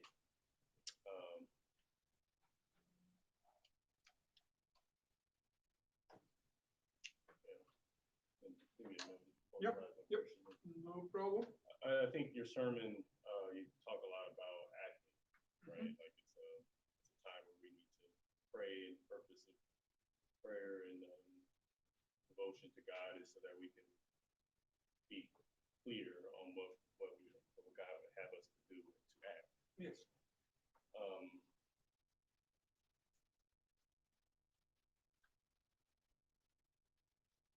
I guess I'm not seeing that here. I'm just trying to figure out where this fits in to what we're. I mentioned in the sermon that that verse, was it also verse 9? Nehemiah 5:9 will come up in this discussion because that verse gives us the context and the perspective. Because Nehemiah said this: first, what you're doing is wrong. The condition of the heart. Second, he said, you should do things in a way that you get closer to God and you have compassion for others, you benefit other people. And I will say that if we unpack that, that's what we're talking about here. That we need to act, we need to do things. In my opinion, right now, what we need in this nation right now is dialogue. But we need to sit and talk. Let's talk. Let's solve this problem. It assumes that there's people on the other side that want to solve the problem also. This will not work with radicals. This will not. No, there's people on the right that will say of me, of what I just told you, that I'm wrong. And there's people on the left that will say, I don't believe you. So this will not work with radicals. But this is kind of unpacking the perspective and the context that we talk about in the sermon. And very specifically, in terms of acting, what should we do? I think we should have dialogue. Let me get ahead of my closing arguments. I have two closing arguments. One is this: Scripture is very clear, through and through. It's very clear about this. We should stop doing something so that we may do something else. Scripture never calls us to stop doing something and then be passive. I will challenge you to find a verse or a passage that say that. It's not about stop doing this and then enjoy. It is very clearly displayed on what Paul says to Timothy: you need to flee this so that you can pursue this. So I think that's what we're called to do. We're called to stop doing certain things so that we may pursue other things. And what we need to stop doing, beloved, is acting as if these were normal times. These are not normal times. Our ways of arguing are not working. Now they will not work. In my opinion, they will not work. We need to stop that. But if we're going to stop that, we need to do something else. We need to be intentional in pursuing something else. What are we going to pursue? Dialogue. How we're going to pursue it? What is going to give us the context and the perspective in pursuing dialogue? What we just talked about. This is how we're going to do it. This is how we do it. Like this. So that's the connection between what we talk about then and here. This is a very specific case, a very specific application of the general principles of the sermon. Make sense? I hope so. And then again, you can think about it and process it and just, I mean, if it works, I will tell you what I'm going to do. Hey, can we dialogue with you about it if we? Of course. Okay, so let me move to what should I do? Each one of you has to answer that question. Let me tell you how I'm going to answer it, and then we entertain last comments, questions, and that's it for today. What should I do? I already said, I think in part, we need to pursue dialogue. We really need to. I don't believe that any other change will really give us the solution that we want. And to pursue dialogue, we need to look for people that want to have dialogue. Excuse me. In other words, I think we need to avoid the radicals. We have that discussion. Let me change the word. I think we need to avoid the extremists. in both sides. I think so. I But think- isn't it possible to, like, if one took time to get to know them and allow them to know you yourself, to like connect with them in a way that helps them to see something a little different? That is a great question. And the answer is yes. We can, give, Maybe it means that that person is not. let me hear it. Well, I've had experiences with extremists, and usually what happens is they want the, before anything, they don't want to be quick to hear, right? They want to justify their belief in some way. So if what you're saying contradicts and what they strongly believe in, then they're gonna call you names. They're gonna, it won't be rational. I've had pretty bad experiences with that. So, I mean, not to say it's impossible. I'm just No. Let me tell you, I think we're talking about the same. Let me tell you practically what I think we should do. And I'm gonna start with me. That's the only thing I can do. I am from the right. I'm more center right than anything else. Like President Trump will be to my right. President Reagan will be like next to me. On my right, President Kennedy will be next to me to the left. Kind of situation. That's politically kind of where I am in the spectrum. Who else? I don't know. Madam Pelosi will be to my left, and on the other side, Madam Secretary Clinton to the left, even further to the left, and President Obama also in that direction. That's what I think. That's what I think. Are they radicals or not? Here comes. I don't know. From my perspective, when I turn to the left, I'm not offending anyone, okay? It's not on purpose. Everyone looks the same, to my left. Everyone looks the same. And I'm sure that my friends on the left, when they turn to the right, they say the same thing. They cannot make a distinction between me and those on the radio shows that call for a cultural war, right? It makes sense. We just talk about that. So what I'm gonna do, one of the things that I think we should do, we should turn around and say, hey, we want to talk. And by example, being quick to hear. And the other side, maybe on the other side, and not maybe, I'm sure there are people like us on the other side who will turn around like, they may be angry at the beginning, but hey, look, they want to talk. Let's talk. And then we can identify the extremists from the ones who want to talk.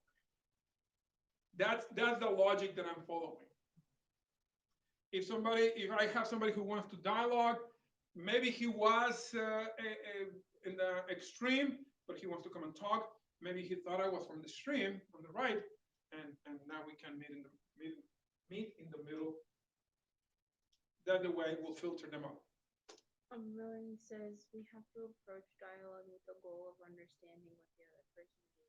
Yes, that's particularly here. Remember, here is about learning. Aren't you curious? That is a dumb question, but like I'm very curious about. I'm curious and ignorant about what the people on the other side think. I was on the other side. I don't know, do you know my story? I was a real, I'm going to emphasize that, a real communist. I was. But they're different from communists. The people here, they're really different. Well, When you believe in the communists, it was so different than what they're trying to do here. I don't want to expose you, Patricia, but the question is, do you know that for a fact? And that is the problem. I was going in that direction. I was a communist, and I don't know who they are and what they want, and I'm curious about it. I don't want to dismiss them as, well, they're different or they don't know. I want to believe that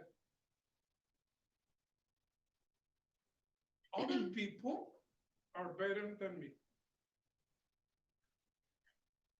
Guys, a poor immigrant like me, my kids know that, a poor immigrant like me learned to love this country. And I want the best for this country, not at the expense of the kingdom, never. I cannot believe I'm the only one. And I cannot believe that that is exclusive of the Republican Party. I'm just gonna say it. I can't. The reality of it is I think, okay, this is me, and the way it looks to me, is that it looks like people on both sides of the issue want justice. It's a human nature issue to want justice. Mhm. And the issue is how we see justice and what we perceive. I mean, even communism has a certain appeal. Absolutely. Because it's founded in people look around and see there's injustice. Mhm. And I mean, the fundamental issue in that is we want justice, and the issue is really, or some of those issues, I don't say all, and it looks to me like the common thread is we want justice. The different, what we argue about is what's justice. And I would love to argue. The problem is that the conversation has been taken by the radical, I keep saying radical, by the extremists on both sides. And we in the middle are not talking. That's my opinion. That's why I'm trying to just tell you, I think this is what we need to do. And I'm gonna tell you, this is what I'm gonna do. Okay, I'm starting from scratch. Me, this is Alejandro Villasana, teaching elder, senior pastor of this congregation. Doesn't mean that you have to do the same, but this is what I'm doing, starting from scratch. I will not listen to the radicals, to the extremists. I will not listen to people on the right, like, I'm just gonna name it. Yeah, I'm gonna name names. I'm not gonna listen to people like Mike Gallagher. I will not listen to him. I'm not saying, I'm not condemning him, I'm not saying he's a bad person. The way he speaks, his attitude is not helping me, is not helping to have dialogue. I will not. I will not listen to him. I will not listen to Dr. Gorka. He comes in the afternoons in the same radio station. And let me tell you, there is a particular radio advertising or commercial that I think is intrinsically wrong. In the audio, you can hear people marching. We are in a cultural war. We are worried, like, whoa, dude, no. That's not gonna help us. So I'm not listening to them. On the other side, with all due respect, I will not listen, neither support the organization called Black Lives Matter. No, I listened to the interview that the leader in New York presented, and when somebody said, if this country is not gonna give us what we demand, we're gonna burn down the system. Sorry, man. I mean, try it. You're free to do it. Not with my support. I will not do it. Do I believe that there's a problem? There is a problem of injustice. Yes. Let me tell you what I think the problem is. The end line is the same for everyone. Yes. We have equal opportunity. Yes. The starting line is not the same one. Some of us are closer. Some of us are farther. We don't have the same starting line. Let's not pretend that we do, because we don't. Is that my problem? To a certain extent, it is. I should help my fellow man to get on at least the same line that I have. Hey, come over. At least. I digress. So that's what I'm doing. I'm starting from scratch. Okay? This is what I'm gonna do. Yes, Ben. Finish? Yeah. Okay. This is what I'm gonna do. I'm starting from scratch. I will listen anyone who wants to talk. I will talk. I pay for coffee. You want to say something, Kayla? Well, it's a question. Millie wants to know what you define as extreme. It will be very simple. If they're not quick to hear, for my purpose, they cannot be dialogue. That will be extreme. Like similar to what you described. People who are dishonest seekers, they claim to be seekers, but they're really not. Yeah. They're not listening. But I'm not gonna take somebody's evaluation of them. I want to find out. Make sense? Mhm. Makes sense? Like that's what I did. I went and looked at Black Lives Matter, the organization. The message I like, part of it. The organization, I'm like, I don't know. And then I saw the interview, like, no, sorry. I look at Mike Gallagher, I look at it like, they're funny. Sometimes it's entertaining, but it's not helping. No, I'm not gonna say that. I'm not gonna do that. So, because they're not quick to hear. That's the way I define it. So, starting from scratch, not gonna listen to them, want to talk. I'm gonna say thank you more often to everyone, and I'm gonna smile more often. That's what I want. It sounds dumb, but that's what I want. I want to say thank you. It doesn't matter. And I really mean it. Hey, thank you for what you do. To everyone that I have that chance to do it. In terms of politics, you need to know this. Okay? My vote for president is going to go to the candidate that upholds the dignity of the human being from conception to the grave, everything in between. And the candidate that promotes dialogue.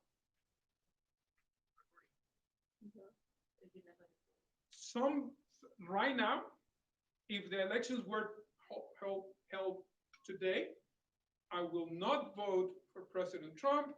I will not vote for Vice President Biden. I will find somebody else to vote. This is not 4 years ago. This is not last week. We are in a different time. I'm not imposing, okay? Hey, please, please, please, diversity. We need this. We need different opinions in this country. You vote your conscience. That's okay. That is okay. I'm just telling you how I'm telling you. I'm not telling you this to you. Actually, this is for me. All this thinking that I've been doing for the last 2 weeks about this is for me. I'm sharing with you. I hope it helps. But it's for me. This is what this is what I came. That's the conclusion that I came for. Now, my very last comment. Remember our eschatology. I do not believe we will see a new American century. I do not believe we're going to restore the American dream. I don't believe we're going to create heaven on earth. No. I don't believe that dialogue will solve all our problems. We have great thinkers in the past who actually talked and didn't fix things. And we always have two groups. One that say, we need it now, and the other who say, let's take our time. Booker T. Washington, which is one of my favorite persons. Hey, we can fix it. Let's take it slow. When he spoke here in Atlanta, everyone say, whoa, that is a way to solve the problem. One of his most fervent supporters, and I love his name, Webb, W.B. Webb, like the World War Webb. Webb, Du Bois. He like, hey, great. And then he say like, no, that is the new compromise. Now, we need it now. Reverend Martin Luther King. We can. Let's take our time. Malcolm X. So let's go back to Africa. There have been these debates, this dialogue. Then again, we can argue, right? Because they were killed with guns, so I don't know. But my illustration just broke. But my point is that great thinkers have been trying to have dialogue. We have not solved the problem. I think we have moved the ball down the field. I do believe that with all my heart. I do believe that. I think we can run a few more yards. And it's our time to carry the ball. That's what I think. That concludes my presentation. I will entertain any questions or comments. And coming from online, you have one that you said you wanted to finish, want me to finish. So go ahead, Ben. Well, I guess what I'm hearing from you, which I appreciate, is that, that our, I always mess up scriptures, but Don't worry. our, battle is not against flesh and blood, Yes. right? Mhm. It's, and I appreciate that when we see a human being, we're not against that person, right? That's not. Regardless of what ideology they hold. Um, and you're more for unity. So I appreciate that. So it's got me thinking a lot about that. But my point is, this is a complicated topic. It is. It's very complex. You know, yeah, it's difficult. There are extremists. There are people that when we try to have a conversation with, it's not going to work out. And it's mainly because, you know, we're looking at trying to talk to strangers. We're doing everything on our part. We're trying to listen, be quick to hear. But a conversation is two-sided, right? It's not us just going in one direction. And usually, they don't hold the same philosophy on the other side. So I see what you're saying, you know, try to talk to people that are willing to speak, willing to listen. But my issue, honestly, is what is the end goal? I mean, I hear a lot of pessimism a little bit. I mean, you know, especially on the side of eschatology, right? The world is going to, you know, it's not going well for the world. Yeah. So what is the point? Great You know, question. what is the purpose for action? Like if you're too far on that end, then why would you try to enact change or affect, you know, change in that way, you know, if it's going downhill anyway. So it's just, I'm still trying to process a lot of these things, and I have a lot, probably more questions than I can answer. I think, let me just answer quickly the end goal, which is not here. You're right. One more point. Sure. I should just want to throw this Go out. ahead. I always forget things I want to say. I think I also miss the standard, right? The by the book that is completely missing. It gets so, to me, I think it can get really subjective about what the goal is. If there isn't an actual standard, you know, if there isn't, you know, we aspire to the truths of the Bible, you know, how can we have that conversation? How can we have a conversation when they have completely different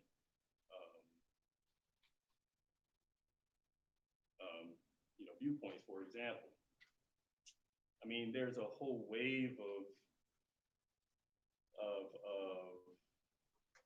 belief systems that there's a group of people that want to push upon our culture and our society. Example is this, you know, my kids are watching Nickelodeon. We don't watch TV. We stream stuff. I was over at my brother's house and they had Nickelodeon on, cartoons, right? But in between the shows, right, during the ads, that's the time for them to indoctrinate, for people to indoctrinate. And they're, you know, I mean, it's not just commercials, right? It's, here's what we want to talk about. This is what we want the kids to believe in. A particular example is they felt the need to talk about the purpose of the rainbow flag. Like what does each color in the rainbow flag mean? And oh yeah, by the way, you know, there is someone who Milk, gentleman's name, who came up with the flag. He came up with the rainbow flag. rainbow's been around before this Mhm. movement. Yeah, Right. right. And so we're going to include also black and brown people. So we're gonna change the flag, it's this whole thing, right? Like, so, you red, orange, yellow, green. Let's add brown and black and brown, just for the black and brown people. They're going to be included in this. And it's not just, adults that are teaching this stuff to our kids. They got kids doing it, right? The kids are presenting this in very, entertaining ways, and the kids are just soaking it up. So it's like it's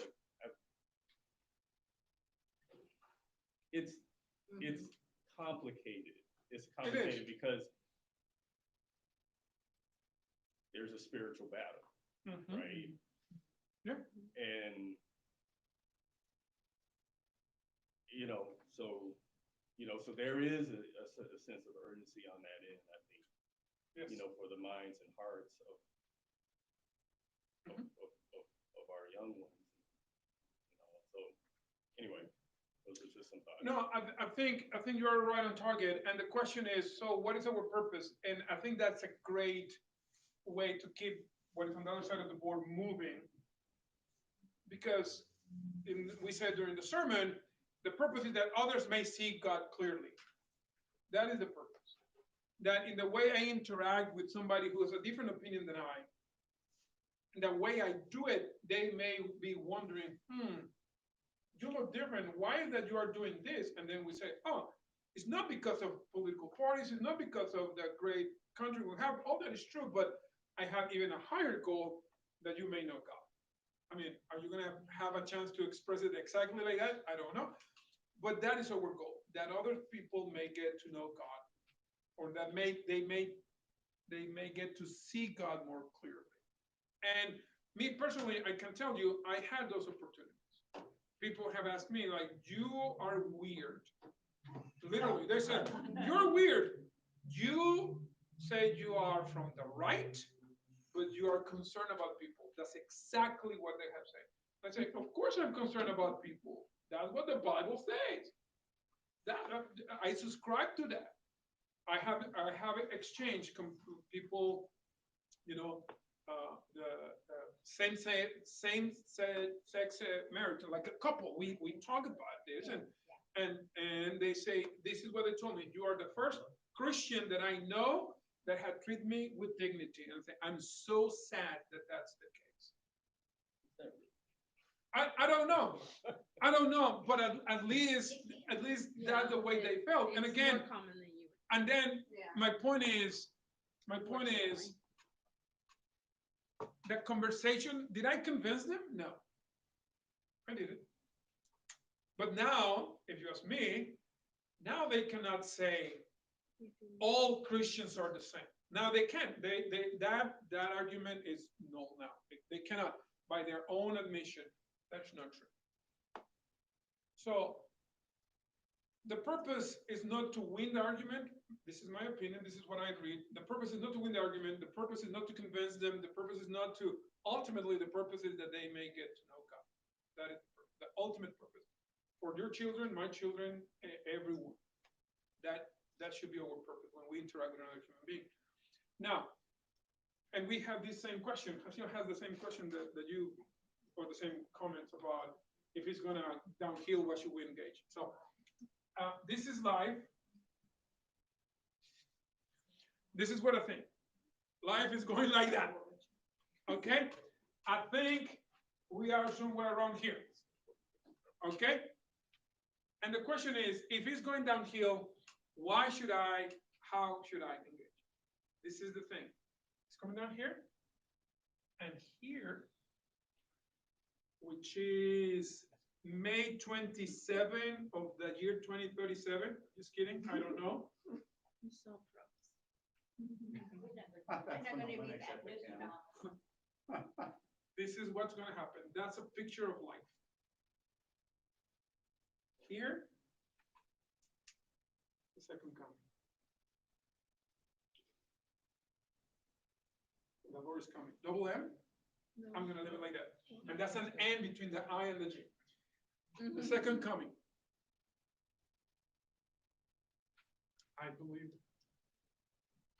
And right now, even when it's disappointing, first, I need to be looking. That's an eye. I need to be looking. I need to be looking at the glory that is coming.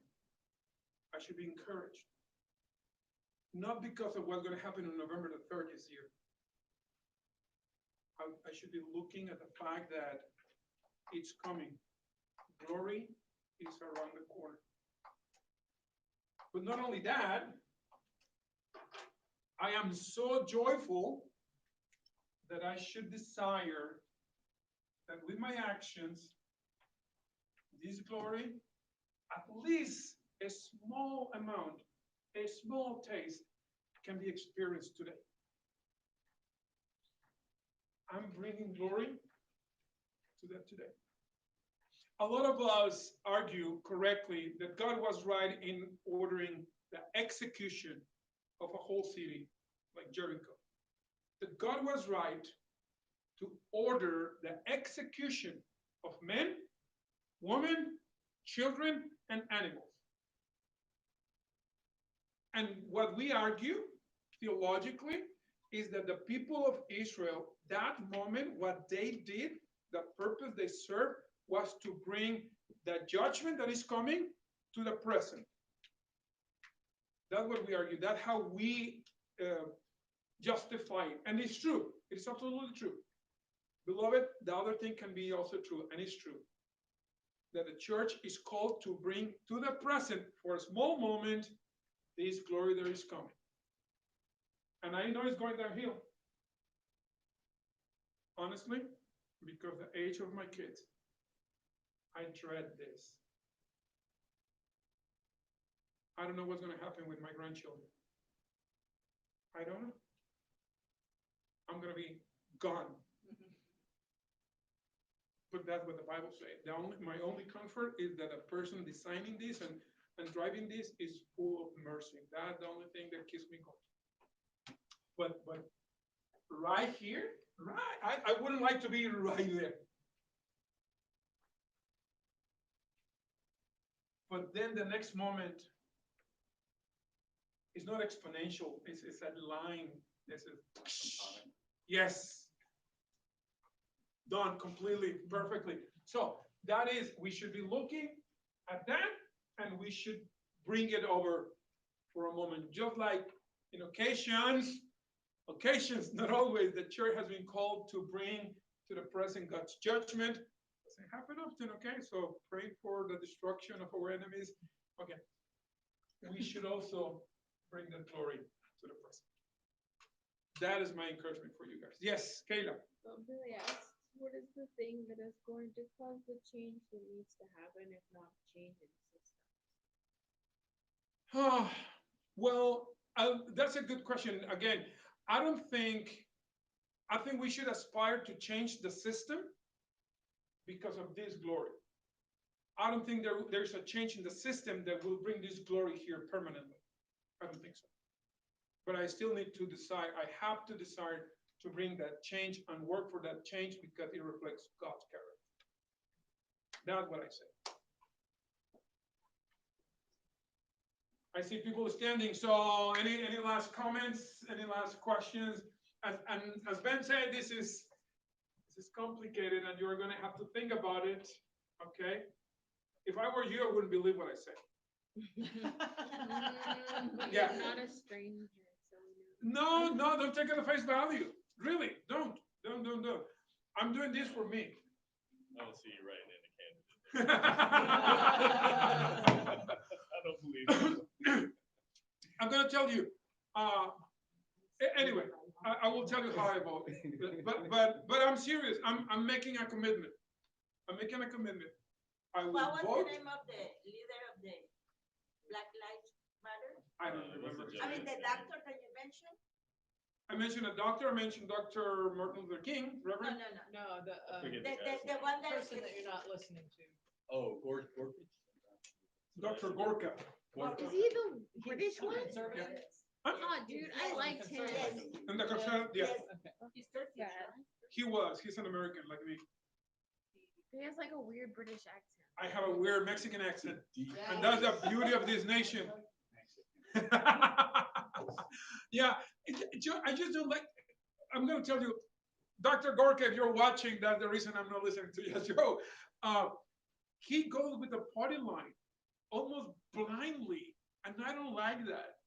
When President Trump, right or wrong, when President Trump was calling this virus, that Chinese virus, and everyone was against him, but that was the media calling before, right? The media calling the Chinese virus, but nobody cared. But when President Trump called it, everyone was like, oh, he's a racist, right? Yeah. Dr. Gorka, from there, he called it Chinese virus, Chinese virus, Chinese virus. The president say something, well, He's like a he parrot. actually worked for President Trump. So what the president said, I'm like, no, that's not the way. That is, I mean, does that attract? It's attractive for certain people, I guess, but it's not helping us with dialogue. It's not. I hear that Chinese Wuhan virus, and then it has this interesting accent. Like, no, you know what? Look, not listening, not anymore.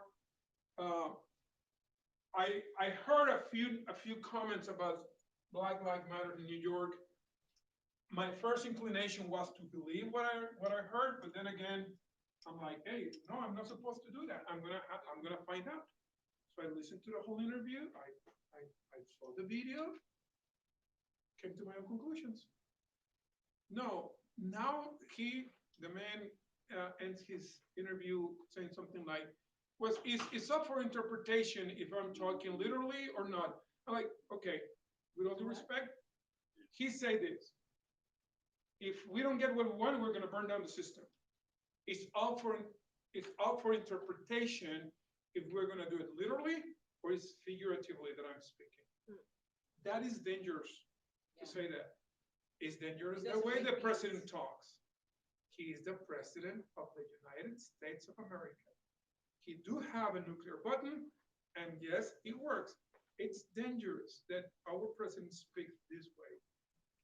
We love it, we like it, we deserve it. Yeah, we can argue that, but at some point, adults must take over the conversation, right? No little kids. That is my point.